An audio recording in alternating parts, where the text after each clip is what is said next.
새해 첫 아침입니다.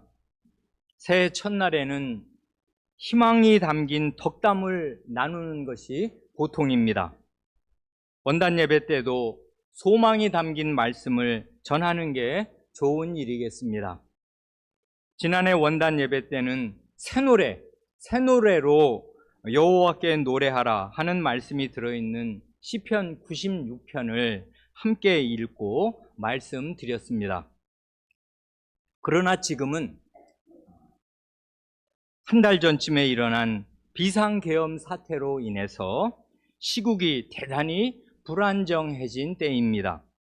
대통령과 국무총리가 잇따라 탄핵을 받아서 직무가 정지된 비상한 사태가 되었습니다. 이 일이 앞으로 어떻게 전개될지 잘 알 수 없습니다. 이런 국가적인 혼란이 원인이 되고 씨앗이 되어서 앞으로 나라 전체가 어떤 손실과 어려움을 겪게 될지도 잘 알 수 없습니다. 그래서 오늘은 나라가 위기에 처했을 때 신자는 어떻게 해야 하는가를 성도 여러분과 함께 생각하고자 합니다. 오늘은 어느 한 본문을 자세히 살펴보는 대신에 우리가 이미 알고 있는 말씀들의 요점을 다시금 상기하면서 여기서 조금 저기서 조금 오늘 우리에게 필요한 교훈들을 되새기려고 합니다. 먼저 아브라함입니다. 오늘 첫 본문으로 읽은 창세기 18장 18절 이하를 보면 아브라함은 강대한 나라가 되고 천하 만민은 그로 말미암아 복을 받게 될 것이 아니냐. 내가 그로 그 자식과 권속에게 명하여 여호와의 도를 지켜 의와 공도를 행하게 하려고 그를 택하였나니 이는 나 여호와가 아브라함에 대하여 말한 일을 이루려 함이니라 말씀하십니다. 하나님께서 아브라함을 택하셔서 강대한 나라, 천하 만민이 그로 말미암아 복을 받게 될 복된 나라를 이 땅에 세우려 하셨습니다. 그 나라가 곧 하나님의 나라이겠습니다. 그러기 위해서는 가장 먼저 아브라함의 집안이 경건한 집안이 되어야 하였습니다. 곧 하나님의 말씀을 지켜서 여호와의 도를 지켜 의와 공도를 행하는 것, 의롭게 살아야 하였습니다. 그리고 거룩하고 의로우신 하나님께서 불의하고 악하기 이를 데 없는 소돔성 일대를 심판하려 하실 때 내가 하려는 것을 아브라함에게 숨기겠느냐? 하고 말씀하시면서 그 심판의 사실을 아브라함에게 넌지시 예고하여 주셨습니다. 하나님의 말씀을 들은 아브라함이 소돔성을 위하여 간곡하게 기도했습니다. 이 유명한 기도를 모르는 신자들은 별로 없을 것입니다. 아브라함은 참으로 절실한 마음으로 기도했습니다. 그 이유는 그 성에 조카 롯과 롯의 가족들이 살고 있기 때문이기도 했을 것입니다. 소돔성에 의인 50명이 있더라도 주님께서 그곳을 멸하시고 그 50의인을 위해 그 성을 용서하지 아니하시겠습니까? 하는 기도로 시작해서 45명, 40명, 30명, 20명, 끝내 10명까지 내려가는 끈질긴 간곡한 기도를 드렸습니다. 10명까지 내려갔지 않습니까? 그런데 롯의 가족만 치더라도 그때는 지금처럼 핵가족 시대가 아니란 말입니다. 대가족 시대예요. 롯의 가족만 하여도 롯과 그의 아내와 두 딸을 합하면 4명이고 두 딸은 시집을 간 사람이어서 두 사위까지 합하면 롯의 가정만 6명입니다. 그러니 결과적으로 그 소돔 성에서 경건하게 사는 사람이 최소한 2가정만 있더라도 하나님께서 소돔성을 당장 멸망시키시지 않고 더 두고 보시려고 했던 것입니다. 그러나 롯의 두 사위는 완연한 불신자였고 롯의 아내도 지극히 현세적인 사람이었습니다. 오늘 우리에게 중요한 점은 이것입니다. 소돔도 성이고 고모라도 성이니까 상당히 많은 사람들이 모여 사는 하나의 도시입니다. 그런 소도시에서 경건한 의인이 두 가정, 곧 가장 최소한의 단위 사회를 구성할 만큼만 있어도 하나님께서 그 악한 도시를 멸망시키시지 않고 두고 보신다 그것입니다. 그러니까 소돔과 고모라 성이 하늘에서 비오듯 쏟아지는 유황불로 심판을 받아 멸망한 것은 자체의 죄악이 쌓이고 쌓여서 하늘까지 닿은 결과이겠습니다마는 또한 그 성 안에 최소한의 의인이 없기 때문이기도 하였습니다. 이런 사실에서 교회와 신자는 실로 큰 책임감을 느끼지 않을 수 없습니다. 곧 우리가 몸담고 있는 이 악한 한국 사회의 존속 여부는 사실상 교회다운 교회 그리고 신자다운 신자가 최소한이라도 있는가? 거기에 달려있다고 하여도 지나친 말이 아니겠습니다. 이건 창세기의 이야기인데 우리 주님께서 이 창세기의 소돔을 언급하시면서 이런 중요한 말씀을 하신 일이 있습니다. 마태복음 11장 23절 이하가 그렇습니다. 가버나움아 내가 하늘에까지 높아지겠느냐 음부에까지 낮아지리라. 네게 행한 모든 권능을 소돔에서 행하였더라면 그 성이 오늘까지 있었으리라. 내가 너희에게 이르노니 심판날에 소돔 땅이 너보다 견디기 쉬우리라. 주님 자신이 갈릴리의 가버나움에서 그렇게 큰 일을 많이 행하셨는데도 끝내 회개하지 않는 것을 보시고는 가버나움 사람들이 소돔 사람들보다 더 악하다고 평가하셨습니다. 그렇기에 가버나움 사람들이 소돔 사람들보다 더 엄중하고 두려운 심판을 받을 것을 또한 확언하셨습니다. 하나님의 아드님이신 예수님이 직접 큰 일을 행하신 거니까 그런 예수님의 말씀을 배척하는 죄가 그렇게 큰 것이겠습니까? 거기까지만 생각하면 하나만 알고 둘은 모르는 것입니다. 왜냐하면 예수님 자신이 친히 하시는 말씀과 예수님이 보내신 사람들이 전하는 말씀은 분리되지 않기 때문입니다. 그 둘은 하나입니다. 예수님 자신의 입에서 나온 말씀과 예수님이 임명하여 보내신 사자들이 하는 말은 하나예요. 둘이 아니란 말입니다. 그렇기에 주님은 제자들을 파송하실 때에도 두려운 소돔 이야기를 하셨습니다. 방금 우리는 마태복음 11장을 읽은 것인데 그 앞서 10장 14절 이하를 보면 주님께서 이렇게 말씀하셔요. 제자들을 파송하실 때 이런 중대한 약속을 덧붙이신단 말입니다.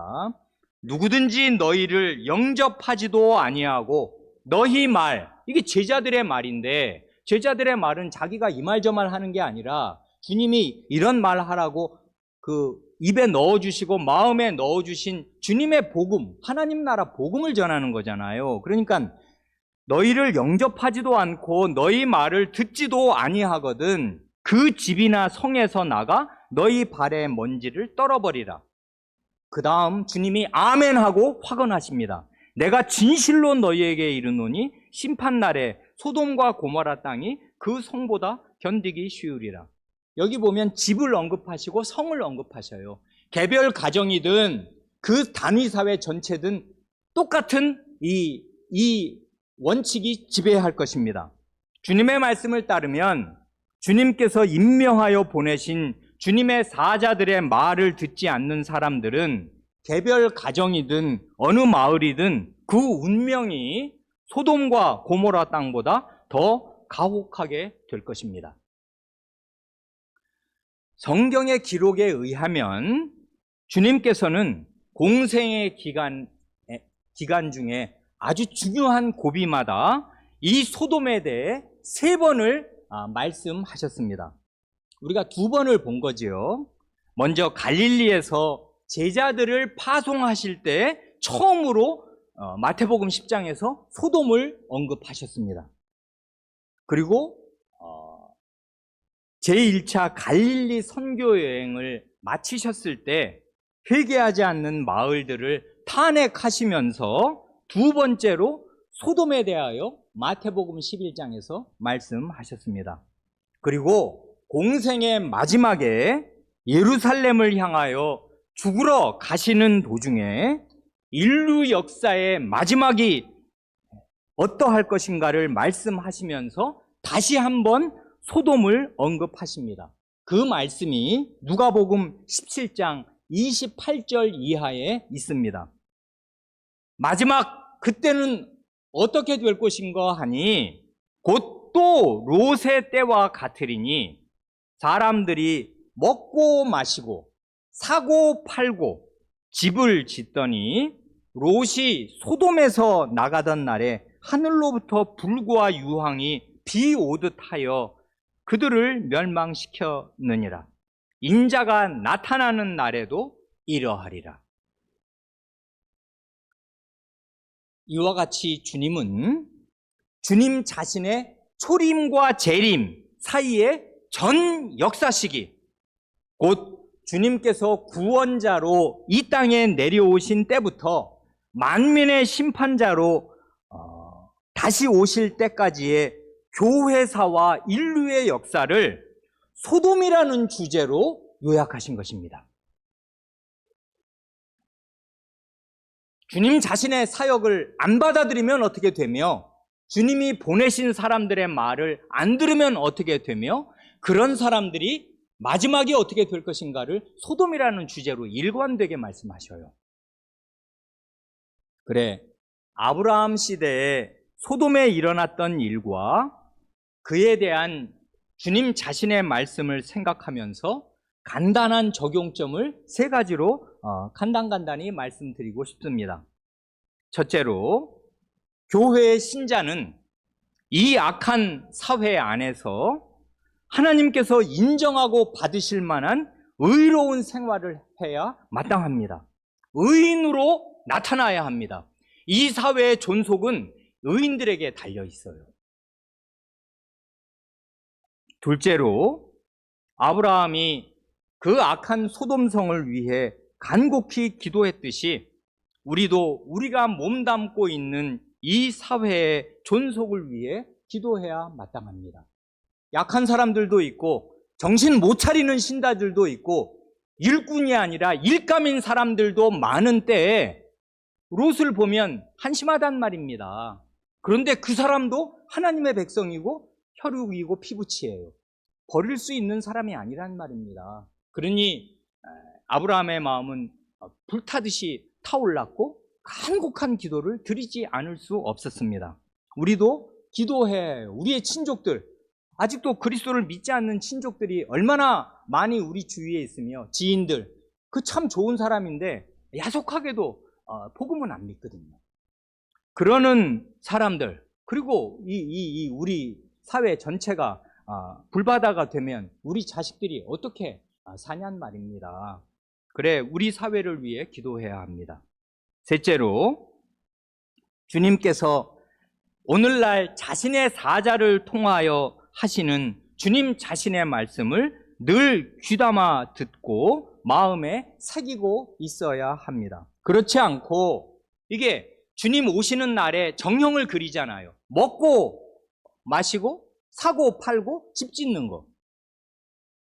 주님의 말씀이 자기 마음에 중심되는 자리에 딱 있어서 나는 그 말씀에 순종하고 말씀대로 이루려고 나는 산다. 이게 내 사는 이유다 하는 사람이 아니고, 신자가 이 세상 사람과 똑같이 그저 먹고 살고 집장만 하는 의식주에만 매몰되어 있으면 결국 그 운명이 소돔 사람처럼 될 것입니다.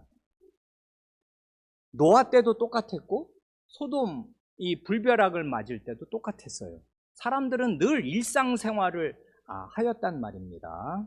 그 생활은 어느 날 갑자기 종식될 것입니다. 다음으로 야곱입니다. 야곱의 인생은 자기의 거짓말로 아버지를 속여서 맏아들의 복을 가로챈 이후로 복이 아니라 위기와 재난의 연속이었습니다. 아버지만 돌아가시면 내 저놈을 살려두지 않겠다고 결심한 형 에서를 피해서 다른 나라로 도망치지 않을 수 없었습니다. 외삼촌의 집에 얹혀 살았던 20년 동안 그 야비한 외삼촌이 품삯을 10번이나 바꾸는 등등의 그 거짓말과 그런 일들을 당해서 억울한 일을 계속 당하고 또 당하고 10번도 더 당했습니다. 자기가 한 것 그 이상을 받은 것이에요. 야곱은. 하나님의 백성도 이런 것입니다. 야비하게 행동하고 하나님 백성답게 살지 못하면 하나님께서 그를 불구덩이 가운데 넣어서 그의 때를 벗기셔요. 그럴 때 그의 눈에 피눈물이 난단 말입니다. 고국으로 20년 만에 돌아올 때 수백 명의 가병들을 이끌고 오는 에서의 손에 온 가족이 몰살될까 봐 두려워 벌벌 떨지 않을 수 없었습니다. 가까스로 하나님의 은혜로 그 위기를 넘기고 나자 또 다른 몰살의 위기가 찾아왔습니다. 외동딸 디나가 세겜성 추장에게 성폭행을 당한 일로 분개해 마지 않던 아들들이 그 세겜성 남자들을 모두 다 살해하고 그 성을 노략하였습니다. 그런 까닭에 이 가나안 부족들, 선주민들이 합세해서 야곱 일가 얼마 되지 않는, 그리고 무장한 사람들도 사실 많지도 않은 이 야곱 일가를 몰살시킬 위기에 처한 것입니다. 이건 실로 생존, 이 존망의 위기에 처한 것입니다. 그때 하나님께서 야곱이 까마득히 잊고 있었을 수십 년 전 베델에서의 언약과 맹세를 그에게 상기시켜 주시면서 베델로 가서 거기 거주하면서 하나님께 제단을 쌓으라고, 말하자면 예배드리라고 하셨습니다. 그때 야곱 일가는 야곱의 명령을 따라 집안에 있던 모든 우상을 다 버리고 땅에 묻고서 베델로 갔습니다. 이게 창세기 34장, 35장의 이야기 아닙니까? 그러니 개별 신자가 생사의 위기에 처할 때든지 언약 공동체가 존망의 위기에 처했을 때 해야 할 가장 중요한 일은 하나님의 언약의 말씀 앞에서 그 말씀을 지키고 살겠노라고 서약했던 그 초심으로 돌아가서 하나님 앞에 꿇어 엎드려 참되게 예배드리는 것입니다. 우리 교회 교인들 같으면 자기 생애가 위기에 처할 때마다 교회에 가입할 때 하나님 앞에서 했던 서약, 그 서약으로 돌아와서 하나님 앞에 꿇어 엎드리는 것이에요.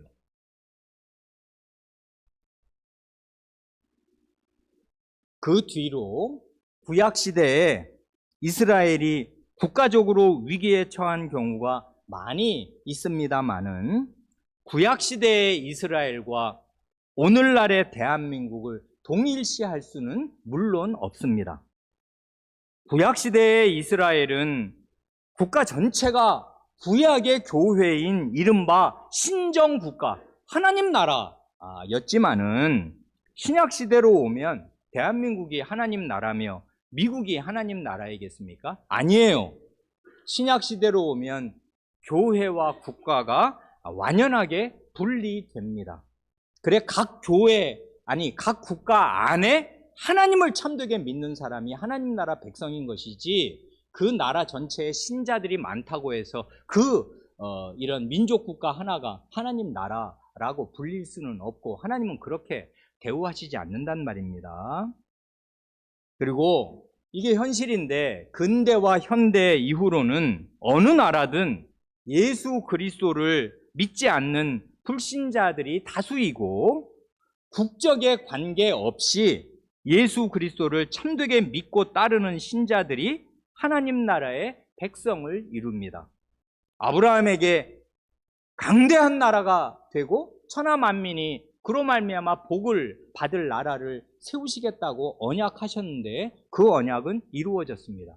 하나님 나라만큼 강대한 나라가 없어요. 전 세계에 그 하나님 나라 백성이 없는 나라가 아마 이제는 거의 없을 것이고, 그러니까 그 하나님 나라 백성을 이렇게 다 헤아리자면 헤아릴 수가 없잖아요. 지금 하늘에 가 있는 백성들이나 이 땅에 있는 남아있는 백성이나 하나님 나라 백성은 영원합니다. 영원한 생명을 얻어서 영원히 하나님을 찬송할 것이고, 그리고 자기 목숨을 아끼지 않고 기꺼이 자기를 하나님께 드리려는, 자기 주군에게 바치려는 충성스러운 병정들로 가득한 이런 강대한 나라는 이 세상에 없어요. 그래 하나님 나라 언약이 상당히 이루어졌습니다. 강대한 나라가 되었고 천하 만민이 그로 말미암아 복과 혜택을 누리고 있습니다. 그런데 신약 시대에 하나님께서 자기 백성을 보호하실 때 국가와 교회라는 이중의 보호막으로 자기 백성을 살뜰하게 보호하십니다. 국가에는 하나님께서 칼을 맡기십니다. 칼이란 간단히 말해서 군사력과 경찰력을 상징하겠습니다. 국가는 군사력을 가지고 외국의 부당한 침략으로부터 국민의 생명과 재산을 보호합니다. 또한 경찰력을 가지고 치안을 유지해서 악하고 무법한 자들로부터 선량한 양민을 보호합니다. 교회에는 하나님께서 천국의 열쇠를 맡기십니다. 천국의 열쇠란 거룩한 복음의 강설과 교회의 권징인 것을 우리가 다 압니다. 교회는 그리스도의 복음을 전함으로써 천국 문을 늘 열고 또 엽니다. 또한 회개하지 않고 악을 고집하는 교인에게 징계를 단행해서 천국 문을 닫고 성찬상을 거룩하게 보존합니다. 국가에 대한 신자의 의무를 하나님의 말씀이 가르치는 대로 요약하면 세 가지로 요약될 수 있겠습니다. 첫째는 정당한 권위에 복종하는 것입니다. 권위에 대한 복종은 현대인이 본성적으로 집요하게 거부하는 것입니다. 우리는 이런 말을 들으면 밥맛없어 해요. 왜 그러냐 하면 1789년에 프랑스 혁명 이후로 하나님도 없고 주인도 없다. 내 위에 권위가 어딨냐. 이런 게 우리 현대인의 그 영혼 속에 가장 중심적으로 박혔습니다. 내 위에 권위는 없습니다. 그래, 민주국가는 주권 재민이에요. 말이 멋진 것 같은데 주권이 누구에게 있다는 것입니까? 민중, 국민, 백성에게 있어요.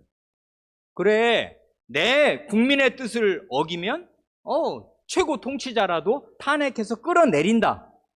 그래, 국민에게 주권이 있지 하는 말을 들으면 우리는 마음이 뿌듯하고 그게 맞다 그런단 말입니다. 주권이 국민에게 있습니까? 하나님께 있어요.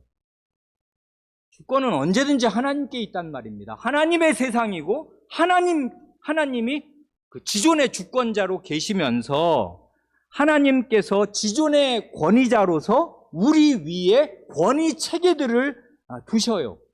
그래, 참된 신자라면 하나님께서 두신 권위에 복종하는 것이 마땅합니다. 이걸 모르면 신자답게 살 길이 없어요. 왜냐하면 그 권위체계의 첫 번째 계명은 제5계명이거든요. 내 부모, 아버지와 어머니를 공경하라. 하나님을 경외하라 하시는 말씀이 부모에게도 딱 붙어 있어요. 부모를 경외하라 하신단 말입니다. 왜 그러냐 하면 부모는 그 어린 자녀에게 권위자입니다. 그 생명과 그의 신체 전체의 안전이 부모에게 달려 있어요. 부모는 그냥 사랑으로 애를 기르는 사람, 자기를 희생하는 사람만 아니란 말입니다. 부모는 권위예요. 이런 권위 체계가 교회 안에도 있고 이 사회 안에도 있어서 하나님 자신의 권위가 반영되고 실질상 효력을 발휘하게 하셨단 말입니다. 자녀가 부모 말을 듣지 않으면서 하나님 말씀에 순종한다? 그럴 수는 없고 그런 일은 없어요. 부모 말을 듣는 자녀가 하나님 말씀도 듣는 것이에요. 왜냐하면 하나님 말씀을 원래 부모로부터 배우게 되어 있으니까. 마찬가지로 교회의 권위를 무시하는 신자, 국가의 권위를 무시하는 신자는 신자답게 살 길이 없어요. 자기가 자기에게 왕인 사람이 그게 지옥에 갈 사람입니다.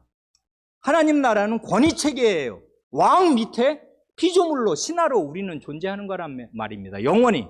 그리고 이 땅에서부터 그걸 배우는 수밖에 없어요. 근데 현대인은 이런 걸 질색을 한단 말입니다. 권위는 무슨 권위냐?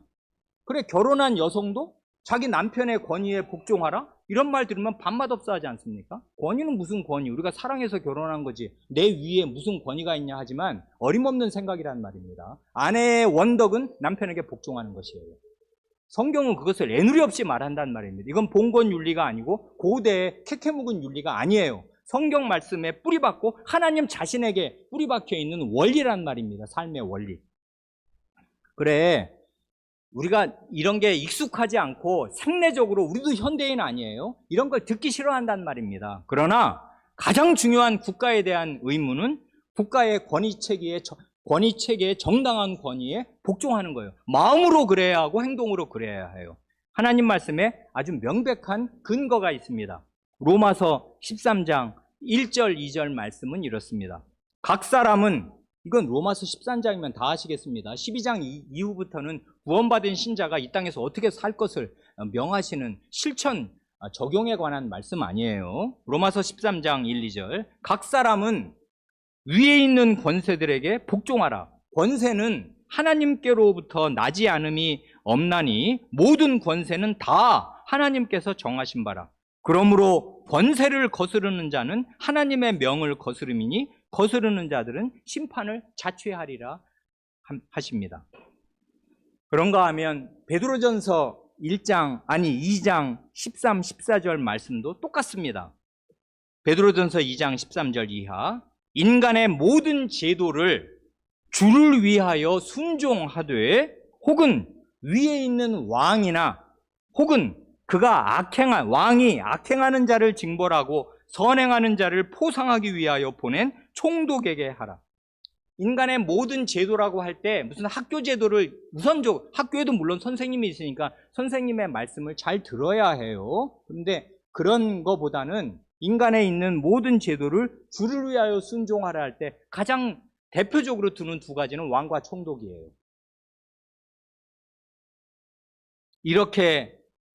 이런 교훈으로 교회를 가르친 바울 사도와 베드로 사도는 둘 다 로마의 네로 황제 치하에서 순교한 것으로 알려져 있습니다. 그러니 국가 공권력에 의해 부당하게 사형을 당한 사도들이 그 국가 공권력의 권위에 순종하라고 이렇게 가르친 사실이 뜻깊습니다. 이건 그냥 하기 좋을 때만 하는 말이 아니었어요.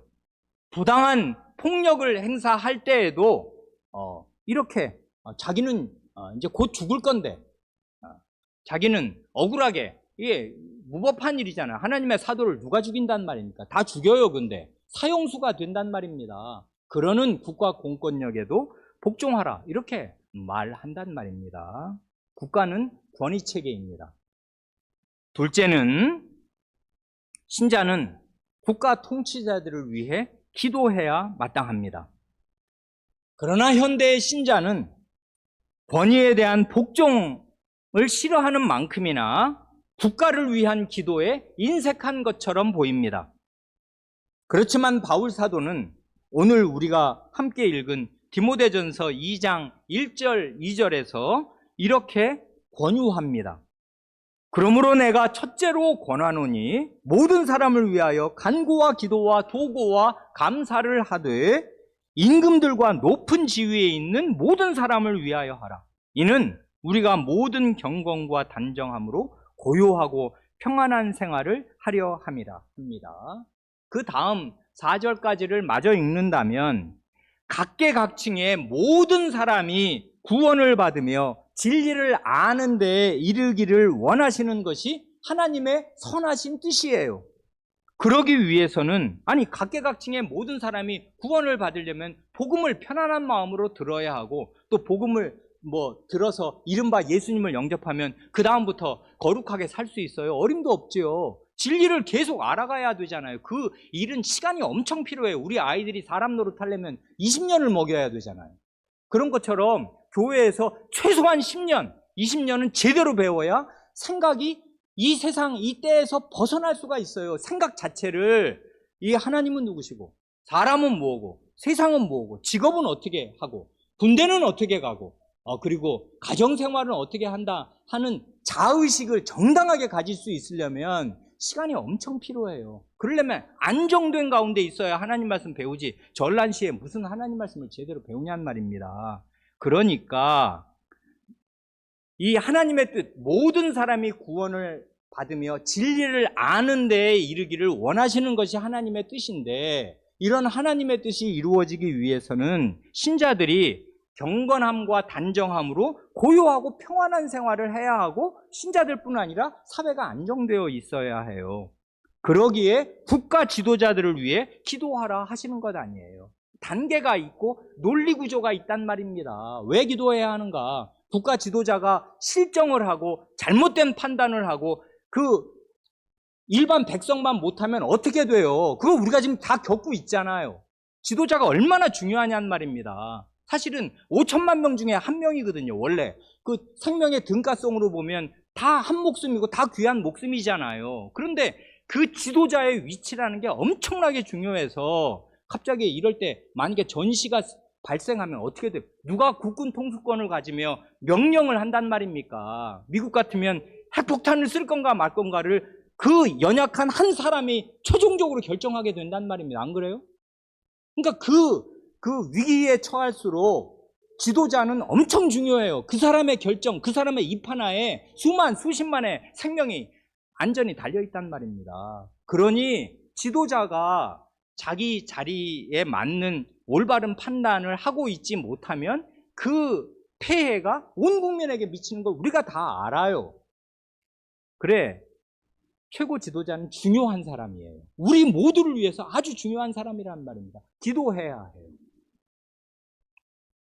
셋째는 국가가 부과하는 세금을 정직하게 내는 것입니다. 그래, 로마서 13장 7절에 그런 말씀이 있습니다. 조세를 받을 자에게 조세를 바치고 관세를 받을 자에게 관세를 바치고 두려워할 자를 두려워하며 존경할 자를 존경하라 하십니다.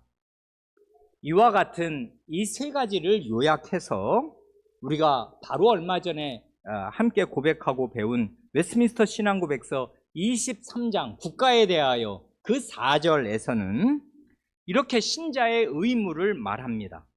국가 통치자를 위하여 기도하고 그들의 인격을 존중하며 그들에게 세금이나 기타 공과금을 납부하고 그들의 합법적인 명령에 순종하며 그들의 권위에 복종하는 것이 양심을 따라 국민으로서 감당해야 할 의무입니다 해요. 여기 보면 그들의 합법적인 명령에 순종하라는 것이지, 대통령이나 이렇게 군인의 상관이 명령을 하란다고, 민간인에게 총을 쏘란다고 그 불법적인 명령에 순종하라는 게 전혀 아니지 않습니까? 이 신앙고백서 잘 읽어보세요. 거기 보면 아주 제대로 모든 경우를 갖추어서 잘 고백하였단 말입니다. 그러니까 국가가 정한 건전한 법률을 따라서 그 상관의 명령에 순종하는 거예요. 사도들 자신이 현저한 모범 아니에요? 대제사장들이 국가의 권위로서 그리스도의 복음 전하지 말아라 그랬더니 하나님의 말씀을 순종하는 것과 당신의 말을 순종하는 것 둘 중에 어느 것이 더 나은지 당신들이 판단하라 말한단 말입니다. 국가의 명령이나 상관의 명령에 복종하지 않아야 할 때도 있어요. 왜냐하면 하나님이 최종적인 권세로 계시기에 하나님의 법이 지엄한 법이고 가장 중요한 법이어서 하나님 말씀에 어긋나는 일은 어떤 사람도 명할 수 없고 명한다고 들을 필요가 없어요. 그러나 하나님의 말씀에 부합하고 일반 상식에 부합하는 한 상관이 명하고 국가가 명하는 그런 명령은 순종해야 하고 그 권위에 복종하는 것이 신자가 마땅히 해야 할 일입니다. 다 아시는 대로 지금 나라가 전체가 위기에 처해 있습니다. 전 지구적인 기후 위기가 파국적인 임계점을 향해 점점 나아가고 있는 두렵기 이를 데 없는 형국입니다. 세계 곳곳에서 전쟁이 계속되고 있습니다. 조금만 전쟁이 심각해지면 우리나라는 석유가 한 방울도 안 나는 나라잖아요. 석유 수입 해상이 봉쇄되면 갑자기 기름값이 2배, 3배, 10배로 뛸 수가 있어요. 그러면 우리 생활이 거의 마비될 뿐 아니라 근근히 살아갈 때 가장 힘없는 사람, 가장 가난한 사람부터 죽어나가기 시작합니다. 어려워질수록 가장 힘없는 약자들이 소리 없이 사라지게 돼요. 살 수가 없거든요. 그래, 세계 곳곳에서 전쟁이 계속되고 있고 우리나라 바로 위에는 가장 나쁜 나라들, 핵무기를 가진 북한과 중국과 러시아가 군사 동맹을 맺고 있습니다. 게다가 미국에서는 그 웨스트민스터 신앙고백서 23장 2절에 나오는 공의와 평화가 아니라 자국의 배타적인 이익만을 앞세우는 부도덕한 거짓말쟁이가 대통령에 당선되었습니다. 이런 판국에 이 나라의 대통령은 무속과 술과 유언비어와 그릇된 신념에 취해서 헌법을 정면으로 거스르는 무도하고 무모하기 이를 데 없는 일을 자행해서 최고 지도자 자신이 국가의 최고 위험이 되고 말았습니다. 이런 국가적인 위기 앞에서 신자는 어떻게 해야 하는 것입니까? 근신하는 태도로 전보다 배나 더 국가를 위하여 여야의 지도자들과 입법사법 행정의 높고 낮은 모든 공직자들이 자기 역할을 어려운 때에 잘 하도록 위하여 기도해야 마땅할 것입니다. 뉴스를 보면서 국가 지도자들을 욕하는 시간만큼이라도 기도해야 마땅할 것이에요. 전 국민의 직접 투표로 국가 지도자를 선출하는 민주국가에서 국가 지도자의 치명적인 과오는 그 성격을 규명하자면 온 국민이 자기 손으로 뿌린 씨의 열매를 거두는 것일 수밖에 없습니다. 민주국가에서의 국민은 자기 수준 이상의 정부를 가질 수 없어요. 자기가 뽑았으니까. 고만한 사람이 고만한 사람을 뽑는 것입니다. 그러니 우리는 지존자 하나님 앞에서 연대 책임을 질 수밖에 없어요. 누구 탓이 아니란 말입니다. 누가 뽑았어요, 그 대통령? 국민이 뽑았단 말입니다. 근데 나는 국민 아닙니까? 연대 책임을 져야 해요. 그래, 누구를 욕하기에 앞서 하나님 앞에서 제가 책임을 진 국민 중에 한 사람으로 이 업보를, 이 앙화를 저는 공유할 수밖에 없는 사람으로 있습니다. 하고 자기 가슴을 찢고 겸비하게 엎드리는 수밖에 뭐가 있어요. 누굴 욕하고 주권이 국민에게 있으니까 끌어내리면, 국민의 뜻을 따르지 않으면 끌어내린다? 시위를 할 수가 있어요. 민주시민으로서 원하시면 시위장에 나가실 수 있는데 그럴 때라도 하나님 앞에서 자기를 돌아보시고 기도하는 마음으로 나가시기 바랍니다. 그러지 않으면 그게 결국은 힘의 논리예요. 안 되면 끌어내린다. 이게 프랑스 혁명 이후로 세계인의 마음을 자리 잡은 반역의 정신이란 말입니다. 우리 위에 누가 있냐? 하나님도 없고 주인도 없다. 이게 현대인의 정신이잖아요. 아니란 말입니다. 하나님이 계셔요. 권위가 있습니다. 근데 권위가 제 역할을 못해. 그럼 누구 책임이에요? 민주국가에서는 그게 다 국민 책임이에요. 내 책임도 거기에 들어있는 것이에요. 하나님은 그걸 물으시고 니들이 한 일을 니들이 받아라. 뿌린 대로 거두게 하시는 게 하나님의 공의의 원래 법칙이잖아요. 그러니까 뿌린 대로 거두게 하시면 우리는 다 큰일 났단 말입니다. 그러니 주님 불쌍히 여기시옵소서 하고 겸비한 마음으로 기도하지 않을 수 없습니다. 근신하는 마음으로 기도해야 마땅합니다. 기도하시겠습니다.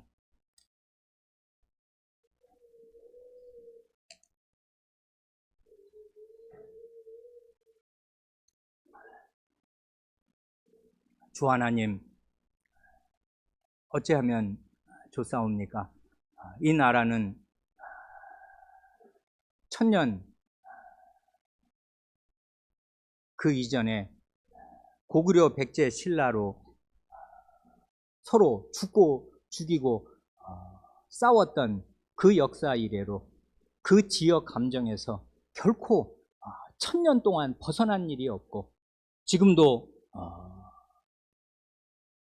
전국적인 선거를 치르면 이 나라가 영남과 호남으로 완전히 갈리어서 빨간색과 파란색이 어떻게 그렇게 국토를 양분할 수 있는지 두려울 만큼 지역 감정에서 한 발도 벗어나지 못하는 어리석음과 맹목에 사로잡혀 있고 그리하여 한민족이라 하면서도 서로를 적대하고 생각이 이성이 마비된 채로 사는 사람들이 부지기수여서 그러한 가운데에 지역 감정을 따라 투표하여 국회의원을 뽑아 법이 그 모양이고 그런 사람들이 또한 대통령을 뽑아 대통령이 이 모양이 되었습니다. 주님, 이런 나라의 국민이 저희이오니 이 모든 나쁜 결과들을 저희가 하나님 앞에서 공유하는 수밖에 없고 저희가 이제까지 수십 년, 수백 년, 천년이 넘게 뿌려온 씨앗을 저희는 대대로 거둘 수밖에 없는 그런 헐수할 수 없는 처지에 놓여 있음을 이 시간에도 주님 앞에 자백합니다. 주님, 저희를 불쌍히 여기시고 불쌍히 여기시옵소서. 저희는 저희의 죄의 깊이와 어두움을 모르오며 조상 대대로 유전한 망령된 행실이 어떻게 저희를 규정하고 모든 사람을 휘어잡아서 귀신 들린 자, 귀신의 지배를 받는 자로 살게 하는지 저희는 그 무서움을 이루다 헤아리지 못하옵니다. 다만 빛이신 주님의 말씀을 궁구하고 궁구할 때에 온 사회가 캄캄한 어둠이요 암흑천지인 것을 저희가 알게 되오며 오직 하나님의 말씀이 저희 발 앞에 등불이요 저희 길에 비친 사실을 저희가 고백하옵니다.